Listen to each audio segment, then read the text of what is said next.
হ্যাঁ একটু দাঁড়াবেন এইখানটাতে ব্যথা বেশি, এই সাইডটা। দাদা ভাত রেডি করুন তো, যাই ভাত রেডি করুন।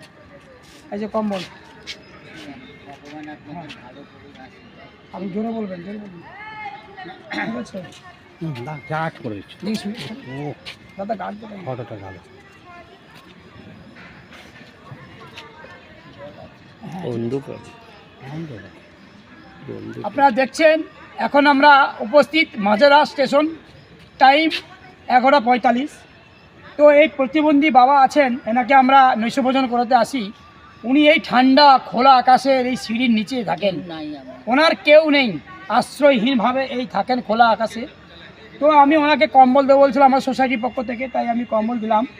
তো আমাদের যিনারা কম্বল দিয়েছেন সেই সল্টলেকের প্রসেনজিৎ কুমার দে এবং সৌরভ দত্ত, ওনাদেরকে আমরা সোসাইটির তরফ থেকে এবং এই বাবার অসহায় বাবার আশীর্বাদ ওনাদের আমরা বার্তা পৌঁছে দিলাম।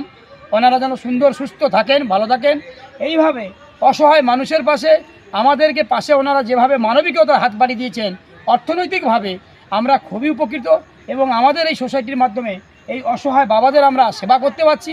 এইটাই আমাদের পরম ঈশ্বরের কৃপা, এইটুকুই আমাদের জীবনে থেকে যাবে, আর কিছু থাকবে না, সব চলে যাবে পৃথিবী ছেড়ে।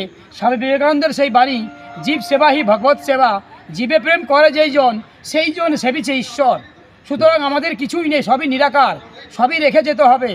তাই আমাদের এই অনাথ বন্ধু সোশ্যাল ওয়েলফেয়ার সোসাইটির পক্ষ থেকে সমস্ত মানুষজনকে, জ্ঞানীগুণী মানুষজনকে আমরা জানাবো, সমাজের আপনারাও এগিয়ে আসুন, আমাদের সাথে সামিল হন। এই অসহায় বাবা মা ভাই প্রতিবন্ধী দৃষ্টির মানুষের পাশে আমরা যেন থাকি সারা জীবন এবং এনাদের সহায়তা করি, যতটুকু যা পারি আমরা সাহায্য করি। দিচ্ছেন, তাই নমস্কার। খাচ্ছি, যাই হোক।